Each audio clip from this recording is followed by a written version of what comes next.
हाँ जी, तो अब शुरू करते हैं ऐसे 570 गोइंग कंसर्न। गोइंग कंसर्न का मीनिंग तो आप लोग को पता ही होगा कि भाई हम लोग जब भी फाइनेंशियल स्टेटमेंट्स अपने बनाते हैं तो हम एक चीज़ मान के चलते हैं कि हमारा बिजनेस अभी फोर्सिएबल फ्यूचर तक चलेगा, है ना। गोइंग कंसर्न का मतलब है कि अभी हम आज अगर फाइनेंशियल स्टेटमेंट्स बना रहे हैं तो हम ये थोड़ी ना सोचते हैं कि हमारा बिजनेस 3 महीने में 6 महीने में बंद हो जाएगा। और यही रीज़न है, यही हमारी गोइंग कंसर्न की जो अजम्पशन है, इसी की वजह से हम एसेट्स को एसेट्स में दिखाते हैं, एक्सपेंसेस में नहीं दिखाते। क्योंकि हमें लगता है यार ये एसेट तो अभी हमको 5 7 10 साल इस्तेमाल करना है, और 5 7 10 साल इस्तेमाल तो तभी करेंगे ना जब हम ये मानेंगे कि हमारा बिजनेस भी उतना टाइम चलेगा, है ना। तो गोइंग कंसर्न का सिंपल सा मीनिंग है, ठीक है। इससे पहले मैं इस एस्से के अंदर घुसूँ, मैं आपको 2 बातें, बड़ी इंपॉर्टेंट बातें बता दूँ। पहली चीज़, गोइंग कंसर्न है या नहीं है, मतलब कि जब 31 मार्च को एक कंपनी अपने फाइनेंशियल स्टेटमेंट्स बनाएगी, ये कंपनी की मैनेजमेंट या कंपनी के TCWG जब फाइनेंशियल स्टेटमेंट्स बनाएंगे तो वो गोइंग कंसर्न के हिसाब से बनाएंगे, है ना।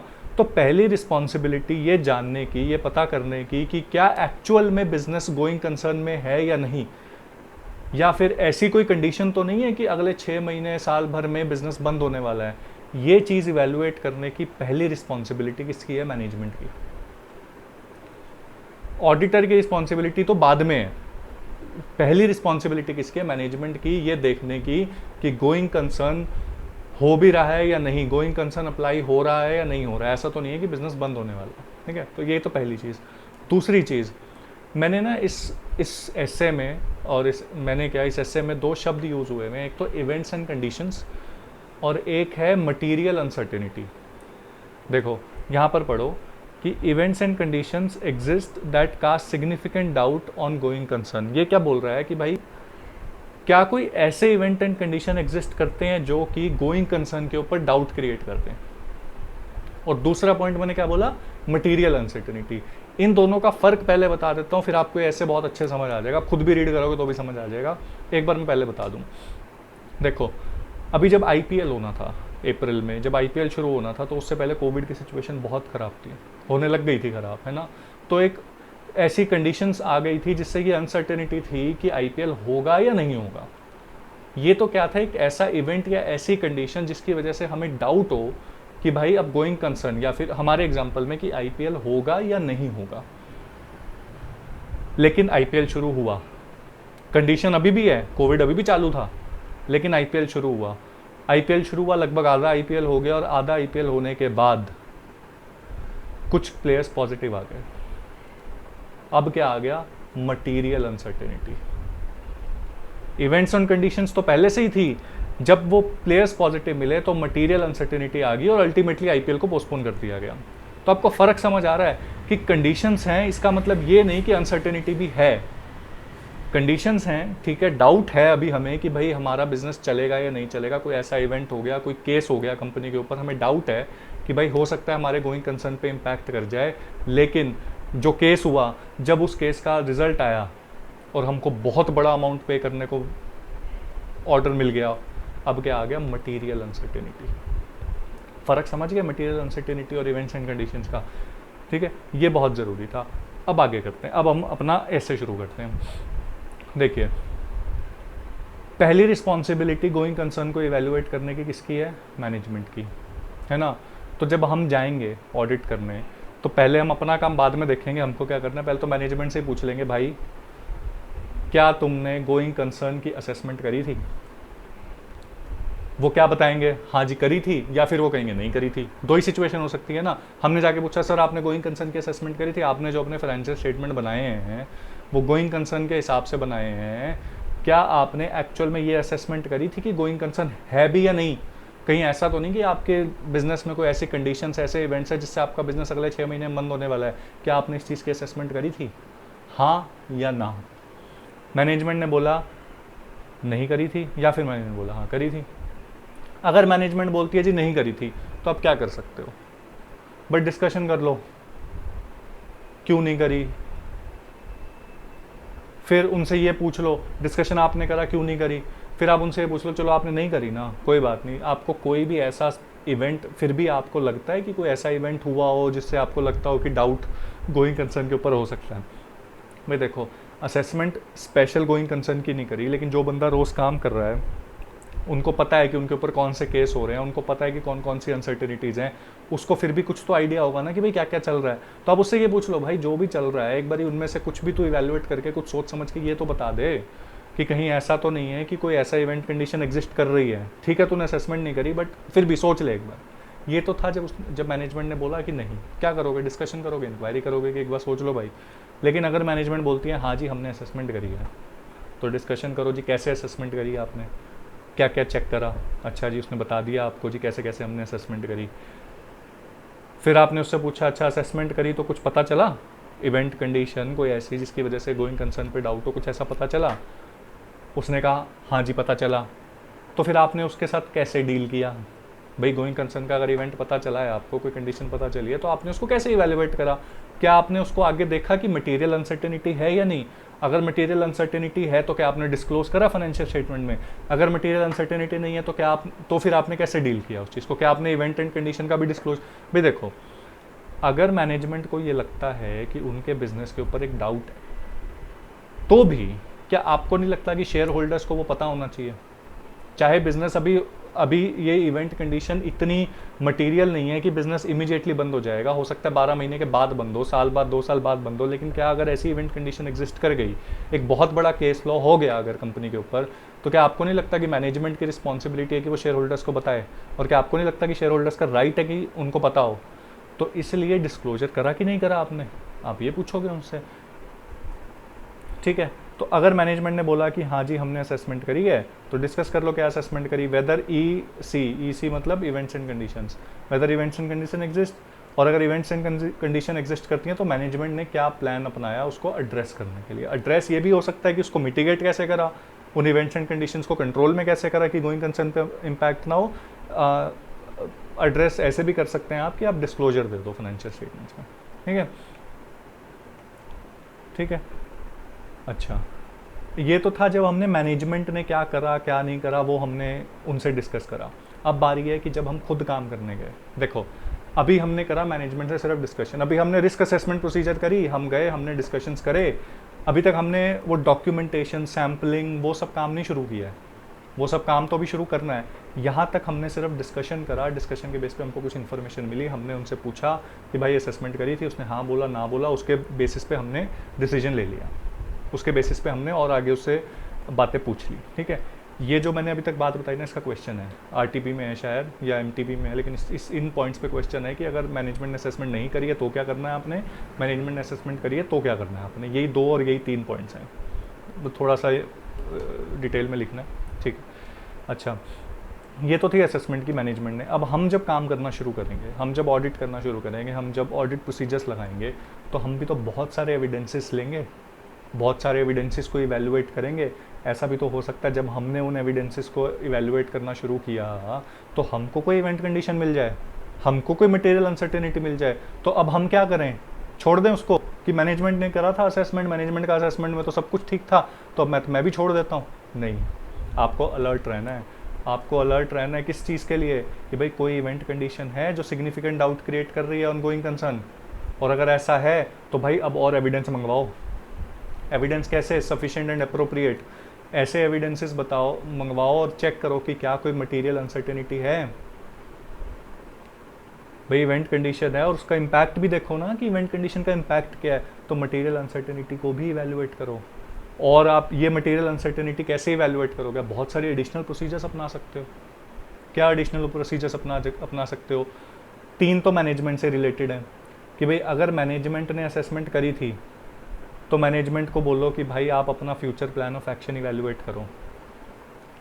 ठीक है, आपने जो एड्रेस करने का तरीका था, ठीक है, मटेरियल अनसर्टेनिटी है, आपका जो इवेंट कंडीशन है वो बहुत ज़्यादा आपको नुकसान पहुंचा सकता है, आप मुझे ये बताओ कि आपका क्या प्लान ऑफ एक्शन है, आप उसको कैसे इम्प्लीमेंट करोगे।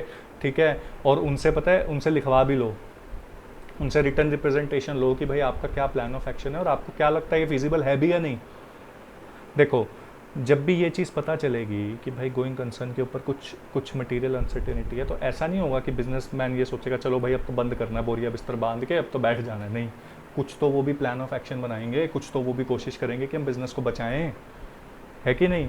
तो भाई आप एज एन ऑडिटर उनसे पूछो कि अच्छा आपने असेसमेंट करी थी, इवेंट एंड कंडीशन है, मैंने एविडेंस ऑब्टेन करे, मुझे भी इवेंट कंडीशन मिले, मुझे भी मटेरियल अनसर्टेनिटी मिली, अब आप बताओ कि आपका क्या प्लान ऑफ एक्शन है इसके प्रति, और जो भी प्लान ऑफ एक्शन है क्या वो फिजिबल है?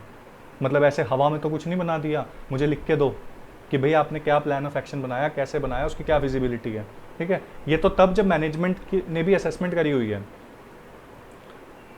अब आपने जब ये सारे एविडेंसेस ऑब्टेन करे, आपने इवैल्यूएशन करा, इवेंट कंडीशन थे, मटेरियल अनसर्टेनिटी थी, आपने मैनेजमेंट को जाके बोला जी आपने असेसमेंट नहीं करी थी, लेकिन अब देखो मुझे सबूत मिल गया है, अब आप असेसमेंट करो, है ना?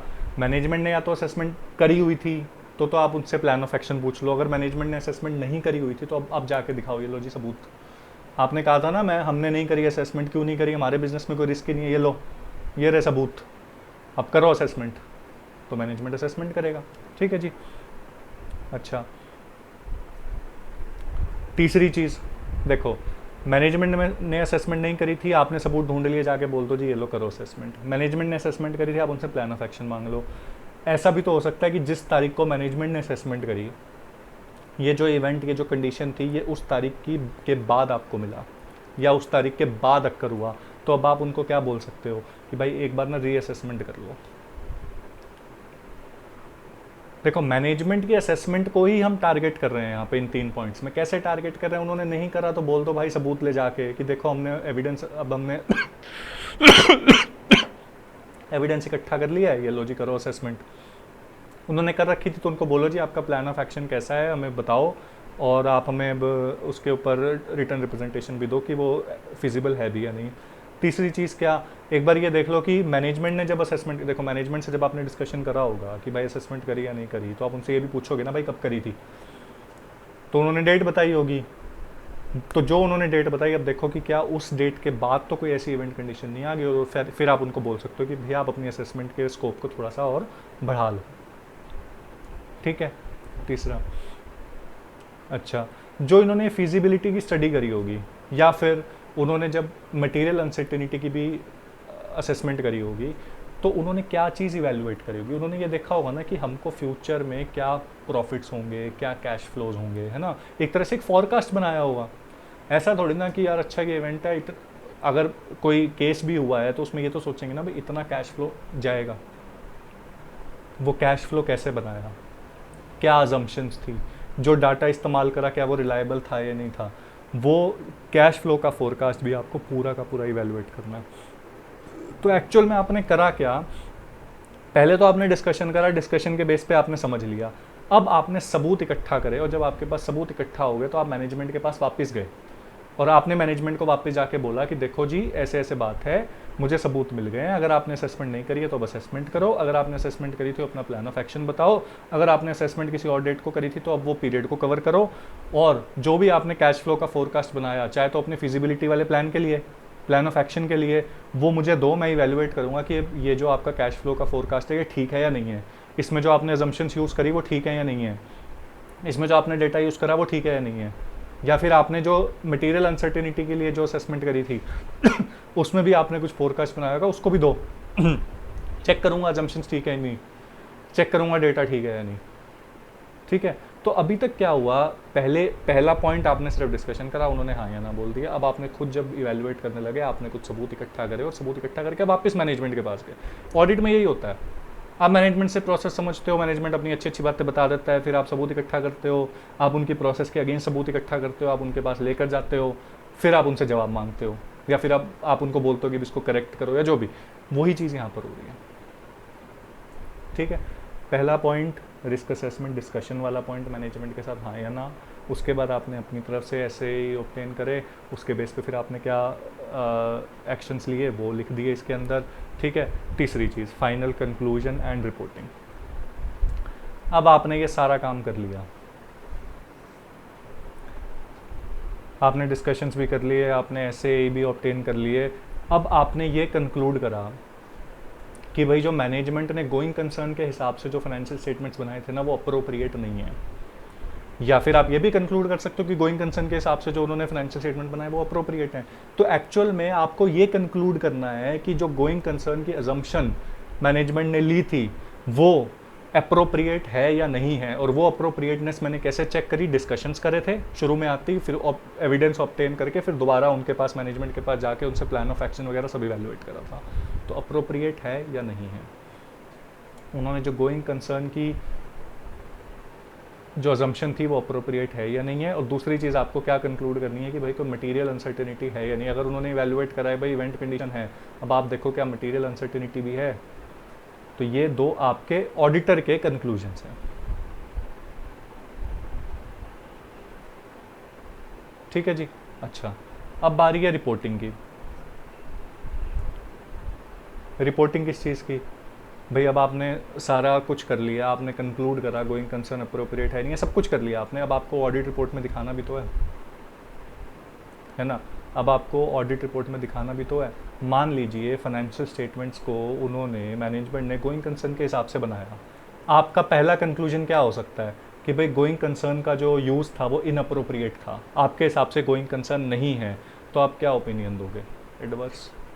देखो, आपने क्या कंक्लूजन निकालनी थी कि गोइंग कंसर्न अप्रोप्रिएट है या नहीं, आपको ये कंक्लूड करना है। आपने कंक्लूड करा कि नहीं है तो ओपिनियन दे दो एडवर्स।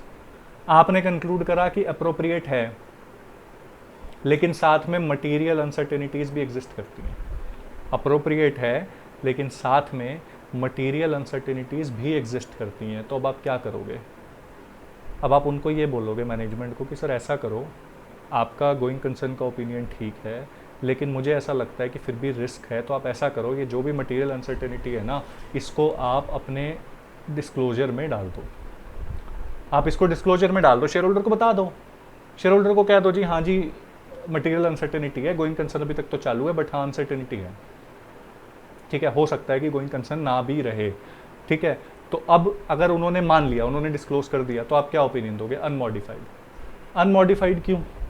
सर गोइंग कंसर्न के ऊपर इतना बड़ा रिस्क है। देखो, आपका काम है कि जो फाइनेंशियल स्टेटमेंट में लिखा हुआ है वो सही लिखा हुआ है या नहीं।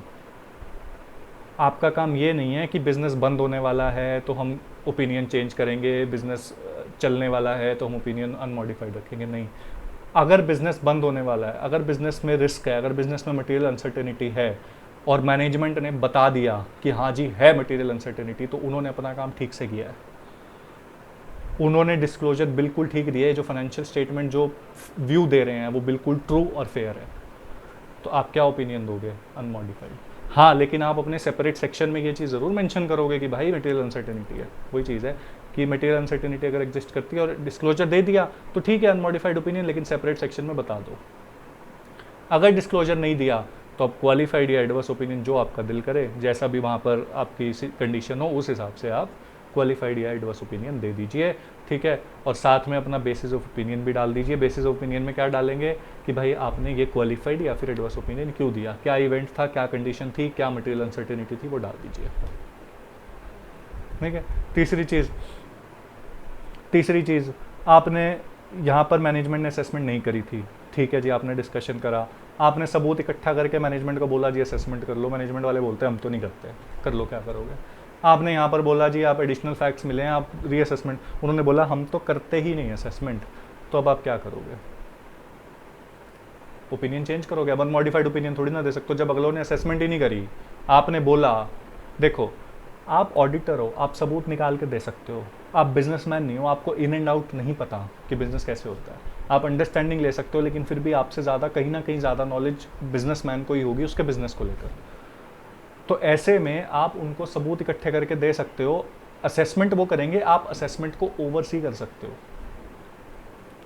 आप उनके प्लान ऑफ एक्शन को इवेल्युएट कर सकते हो, अपना ओपिनियन दे सकते हो। ठीक है, लेकिन अगर वो असेसमेंट कर ही नहीं रहे तो मतलब वो तो कुछ ना कुछ तो छुपा रहे हैं ना, वो छुपाना चाहते हैं शेयर होल्डर्स से। तो ऐसे केस में आप क्वालिफाइड या डिस्क्लेमर ओपिनियन। एडवर्स क्यों देना है यहाँ पर क्वालिफाइड और डिस्क्लेमर? डिस्क्लेमर क्यों भाई? आप ये कह सकते हो कि जो असेसमेंट ज़रूरी थी। डिस्क्लेमर कब देते हैं? जब हम ये बोल देते हैं ना कि भाई हमको तो काम ही नहीं करने दिया गया। सेम चीज़ यहाँ पर, असेसमेंट ही नहीं करी, हमने सबूत इकट्ठा करके दे दिया तो भी उन्होंने असेसमेंट ही करने से मना कर दिया, तो उसका कितना इम्पैक्ट है वो हमको नहीं पता, इसलिए डिस्क्लेमर। क्वालिफाइड कब देते हैं? जब मटेरियल है बट परवेसिव नहीं है। जो भी इवेंट कंडीशन था वो मटेरियल तो है बट उतना परवेसिव नहीं है, तो इसलिए हमने क्या कर दिया? क्वालिफाइड दे दिया। ठीक है, तो वो कंडीशंस आपको वो सिचुएशन वाइज इवेलुएट करनी पड़ेंगी। ठीक है, रिपोर्टिंग भी होगी। अच्छा, अच्छा, अब डिस्क्लोजर्स क्या क्या देने हैं? मैंने यहाँ पर बोला था कि भाई अगर गोइंग कंसर्न का यूज़ अप्रोप्रिएट है और मटेरियल अनसर्टेनिटी एग्जिस्ट करती है तो एडिक्वेट डिस्क्लोजर दे देने चाहिए उनको है ना। तो एडिक्वेट डिस्क्लोजर क्या देंगे? देखो, दो कंडीशन, दो सिचुएशंस। इवेंट कंडीशन है, मटेरियल अनसर्टेनिटी भी है, तो भाई बता दो कि इवेंट कंडीशन है, मटेरियल अनसर्टेनिटी है, ये फलाना हमारा प्लान ऑफ एक्शन है। यही मैंने यहाँ डिस्क्लोजर के टाइम पे बताया ही था, ये चीज़ भी। एडिक्वेट डिस्क्लोजर क्या होगा वो बता देंगे। अब बता दो शेयर होल्डर्स को जी मटेरियल अनसर्टेनिटी है, इवेंट कंडीशन एग्जिस्ट करती हैं और हमारा ये प्लान ऑफ एक्शन है। अगर आप प्लान ऑफ एक्शन नहीं बताओगे ना तो शेयर होल्डर का पहला सवाल यही आएगा मैनेजमेंट के पास एनुअल मीटिंग में कि भाई ठीक है अनसर्टेनिटी है, आपका क्या प्लान ऑफ एक्शन है, आप कैसे मिटिगेट करोगे इसको, तो वो आप डिस्क्लोज कर दो। अच्छा, इवेंट कंडीशन है लेकिन मटेरियल अनसर्टेनिटी अभी तक नहीं है, कोविड तो चल रहा है बट अभी तक कोई प्लेयर मिला नहीं है, तो आप क्या करो, फिर भी आप अपनी एनुअल रिपोर्ट में शो कर दो जी देखो इवेंट कंडीशन एग्जिस्ट करता है, बहुत सिग्निफिकेंट है क्योंकि केसेस सेकेंड वेव बहुत ज़बरदस्त वे में आगे बढ़ रही है, ठीक है, मतलब ऑक्सीजन भी नहीं मिल रही, दवाइयाँ भी नहीं मिल रही, ये हाल है, तो सिग्निफिकेंस भी बता दो। तीसरा, आप अब प्लान ये बताओ कि हम लोग उसे कैसे मिटिगेट करेंगे, हम अपना आईपीएल यूएई में करवाएंगे या फिर हम इतना सिक्योर बायो बबल करेंगे भाई डेली सबका टेस्ट होगा, कोई बायो बबल से बाहर नहीं जाएगा, एक ही ग्राउंड पर मैचेस करवाएंगे। तो ये क्या है, plan to mitigate event and condition. अब आप क्या करोगे कि जो इवेंट कंडीशन है ना कोविड का, आप उसको कंट्रोल करने की कोशिश करोगे कि वो एक्चुअल में आपको तंग ना कर सके, वो एक्चुअल में अनसर्टेनिटी, मटेरियल अनसर्टेनिटी में कन्वर्ट ना हो जाए, ठीक है। अच्छा, और आप क्या, कोई भी आपकी और आपने जो भी जजमेंट्स ली ये प्लान बनाते टाइम या फिर इवेल्युएट करते टाइम, वो सारी जजमेंट्स को भी आप यहाँ पर डिस्क्लोज कर दोगे।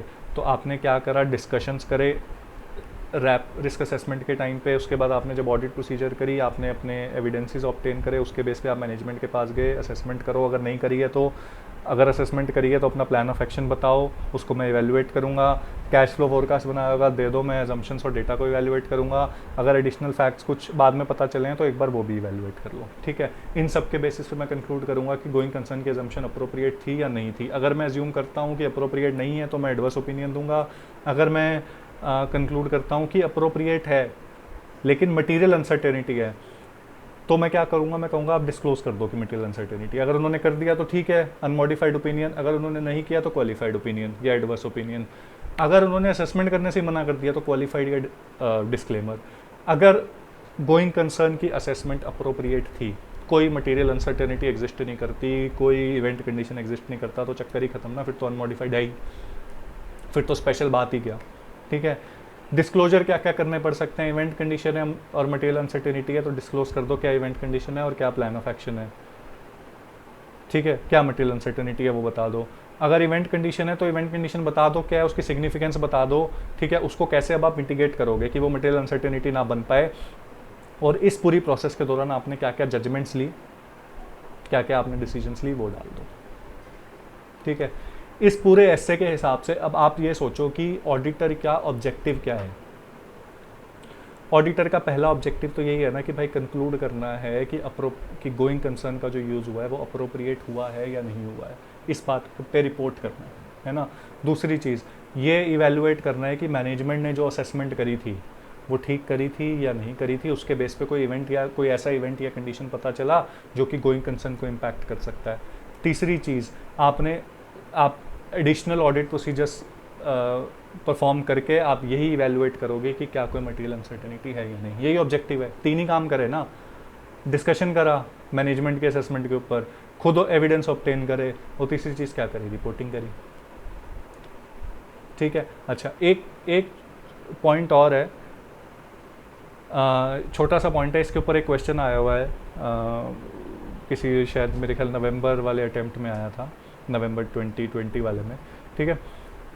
मैनेजमेंट जब अपना गोइंग कंसर्न को इवेल्युएट करेगा तो क्या क्या फैक्टर्स हैं जो उस डिसीजन को, उसकी उस जजमेंट को इम्पैक्ट कर सकते हैं। पहला तो कंपनी का साइज़ और कम्प्लेक्सिटी। 100 करोड़ का केस एक छोटे बिजनेस के ऊपर पर गोइंग कंसर्न बहुत ज़्यादा अच्छे से इम्पैक्ट कर सकता है, समझे। मतलब एक छोटे बिजनेस पे 100 करोड़ का केस हो गया तो वो तो बंद ही हो जाएगा, बंद क्या हो जाएगा, इंसान ही बिल्कुल वो हो जाएगा कि भाई जेल ही जाने वाली बात। लेकिन रिलायंस पे अगर 100 करोड़ का केस हो गया तो कोई कंसर्न इम्पैक्ट नहीं होगा। तो साइज़ एंड कॉम्प्लेक्सिटी मैटर्स। दूसरा नेचर क्या है बिजनेस का। अब देखो जैसे कोविड आया, जितने भी ये ट्रैवल वाले बिजनेसेस थे, ठीक है, थिएटर्स, इन सब के ऊपर ज़्यादा इम्पैक्ट हुआ, लेकिन जो असेंशियल गुड्स वाले थे उन पे इम्पैक्ट नहीं हुआ उतना ज़्यादा। तो नेचर भी बिजनेस का डिपेंड करता है कि कोई कंडीशन तो कोविड ही है, लेकिन किसी एक बिजनेस पे अलग इम्पैक्ट कर रही है, किसी दूसरे बिजनेस पे अलग इम्पैक्ट कर रही है, ठीक है। तीसरी चीज़ जजमेंट, वही जो मैंने बात बोली कि जिस डेट को आपने असेसमेंट करी उसके बाद हो सकता है कोई ऐसे इवेंट हो जाए जिसकी वजह से आपकी जजमेंट चेंज हो, तो वो भी एक फैक्टर है जो आपको इवेलुएट करना है बिफोर कि आप ऑडिट रिपोर्ट अपने एजीएम में प्रेजेंट करो, ठीक है। और चौथा क्या, चूंकि गोइंग कंसर्न में हम लोग पास्ट की बात नहीं कर रहे, हम गोइंग कंसर्न में फ्यूचर की बात कर रहे हैं। हम ये इवेलुएट कर रहे हैं कि हमारा बिजनेस कितना टाइम चलेगा, वो छोड़ो, हम ये इवेलुएट कर रहे हैं कि हमारा बिजनेस अगले 12 महीने तक चलेगा या नहीं, और हम फ्यूचर की बात कर रहे हैं, और फ्यूचर है अनसर्टेन। और जितनी दूर की बात करेंगे फ्यूचर की, उतनी अनसर्टेनिटी बढ़ती जाएगी। मैं ज़्यादा क्लियरली बता सकता हूँ कि कल मेरे साथ क्या होगा, लेकिन अगर मुझे ये बोल दिया जाए कि 12 महीने बाद बता कि तेरे साथ क्या होगा, तो मैं नहीं बता सकता ना।